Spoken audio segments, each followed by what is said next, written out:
Hello student, आप सभी का 12th फिजिक्स क्लास में स्वागत है। आज पढ़ेंगे अध्याय 15 संचार व्यवस्था। आज का जो टॉपिक है वो है विद्युत चुम्बकीय तरंगों का संचरण। अध्याय 8 में विद्युत चुम्बकीय तरंगों के बारे में पढ़ चुके हैं। विद्युत चुम्बकीय तरंगे जो हैं बिना माध्यम के चलती है और ये जो है विद्युत चुम्बकीय तरंगे है रेडियो तरंगे, आवर्तक तरंगे, पराबैंगनी तरंगे, सूक्ष्म तरंगे, दृश्य प्रकाश, यही सब विद्युत चुम्बकीय तरंगे हैं। तो देखिए, आज हम पढ़ेंगे विद्युत चुम्बकीय तरंगों का संचरण। संचरण कैसे होता है? वायुमंडल में रेडियो तरंगों के संचरण का उपयोग दूर संचार में किया जाता है। जो विद्युत चुम्बकीय तरंगों हैं उनमें से सबसे ज्यादा महत्वपूर्ण है जो रेडियो तरंगे हैं। रेडियो तरंगों के संचरण का उपयोग दूर संचार में किया जाता है। दूर संचार जितने भी है रेडियो तरंगों का ही उपयोग करते हैं। आवृत्तियों के विभिन्न बैंडों के लिए वायुमंडल का व्यवहार भिन्न भिन्न होता है। पृथ्वी की सतह पर किसी स्थान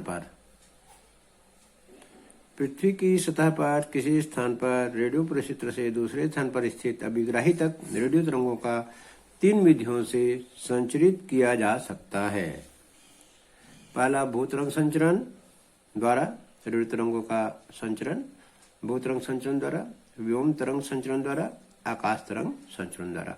आज पढ़ेंगे हम व्योम तरंग संचरण द्वारा रेडियो तरंगों का प्रसारण।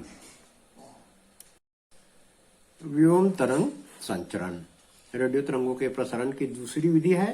पहला विधि है भूतरंग संचरण, दूसरा है व्योम तरंग संचरण, तीसरा है आकाश तरंग संचरण। तो आज हम पढ़ेंगे व्योम तरंग संचरण, स्काई वेव प्रोपगेशन। वे रेडियो तरंगे जो आयन मंडल से परावर्तित होकर विभिन्न स्थानों पर पहुंचती है व्योम तरंग कहलाती है।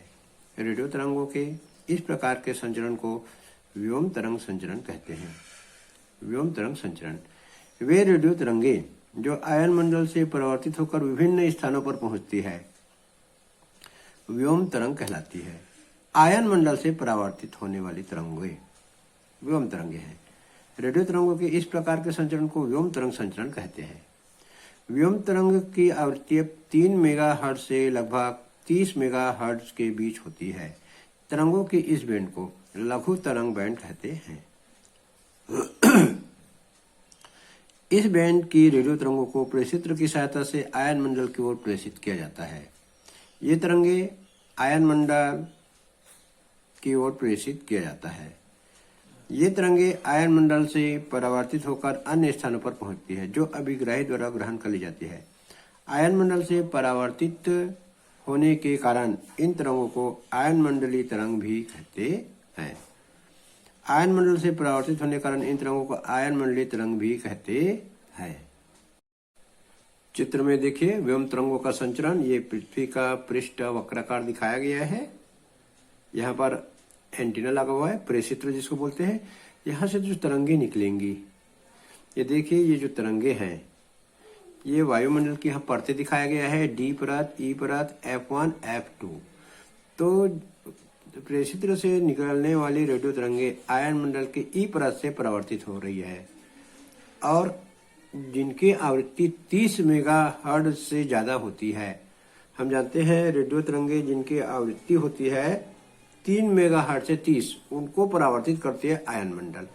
30 मेगाहर्ट्ज से जो ज्यादा होती है, 30 मेगाहर्ट्ज से ज्यादा आवृत्ति की जो तरंगे होती है वे सीधे आसमान की ओर ऊपर निकल जाती है। उनको आयन मंडल मोड़ तो देती है, ये मुड़ गई है, किरणें जो है सीधी नहीं जा रही ऊपर, किरणें को मोड़ देती है लेकिन परावर्तित नहीं कर पाती।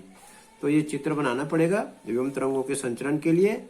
ये चित्र बनाना पड़ेगा। पहले आयन मंडल खींचेंगे, फिर यहाँ पर पृथ्वी का पृष्ठ खींचना पड़ेगा, यहाँ प्रेषित्र लगाना पड़ेगा एंटीना, और यहाँ से जाती हुई 3 किरणें कम से कम दिखाना पड़ेगा। तो चलिए अब व्योम तरंग के बारे में कुछ जानकारी ले लें। व्योम तरंगों से संबंधित निम्न तथ्य स्मरणीय है। लंबी दूरी तक रेडियो प्रसारण में व्योम तरंगों का महत्वपूर्ण योगदान रहता है। इस विधि द्वारा रेडियो तरंगों को पृथ्वी के चारों ओर किसी भी स्थान तक प्रेषित किया जा सकता है। आयन मंडल 30 मेगाहर्ट्ज से अधिक आवृत्ति के रेडियो तरंगों को मोड़ तो देता है, किंतु पृथ्वी की ओर परावर्तित नहीं कर पाता। चलिए इसी में है क्रांतिक आवृत्ति, पढ़ लेते हैं। आयन मंडल की किसी परत पर आपतित रेडियो तरंगों की वह अधिकतम आवृत्ति जिसका उस परत द्वारा पूर्ण आंतरिक परावर्तन होता है, उस परत के लिए क्रांतिक आवृत्ति कहलाते हैं। इससे FC से व्यक्त करते हैं। आयन मंडल की किसी परत पर आपतित रेडियो तरंग की वह अधिकतम आवृत्ति जिसका उस परत द्वारा पूर्ण आंतरिक परावर्तन होता है, उस परत के लिए क्रांतिक आवृत्ति कहलाती है।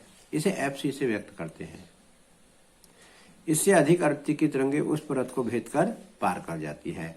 क्रांतिक आवृत्ति FC के लिए व्यंजक है F = G वर्गमूल N मैक्सिमम। N मैक्सिमम उस परत के लिए अधिकतम इलेक्ट्रॉनों घनत्व है। आयन मंडल की विभिन्न परतों के लिए क्रांतिक आवृत्ति भिन्न भिन्न होती है।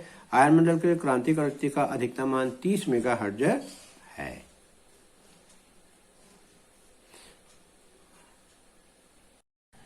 आज हम दूसरा टॉपिक भी पढ़ेंगे जिसका नाम है आकाश तरंग संचरण। वे तरंगे जो प्रेषक एंटीना से सरल रेखा में चलकर या संचार उपग्रह से परावर्तित होकर अभिग्राही एंटीना तक पहुंचती है, आकाश तरंग कहलाती है। रेडियो तरंगों के इस प्रकार के संचरण को आकाश तरंग संचरण कहते हैं।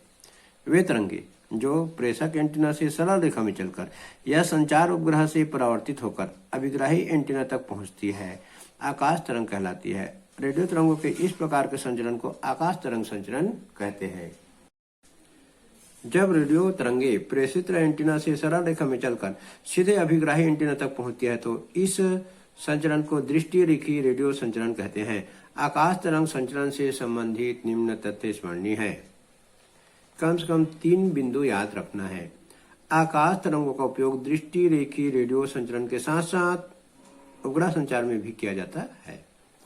40 मेगाहर्ट्ज से अधिक आवृत्ति वाली रेडियो तरंगों का प्रसारण केवल दृष्टि रेखी रेडियो संचरण द्वारा संभव है।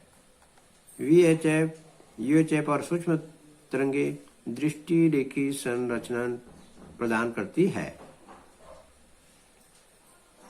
दृष्टि रेखी रेडियो संचरण में प्रेषित और अभिग्राही के बीच तरंगों के मार्ग में कोई बाधा जैसे पहाड़ी या ऊंची इमारत आदि नहीं होना चाहिए।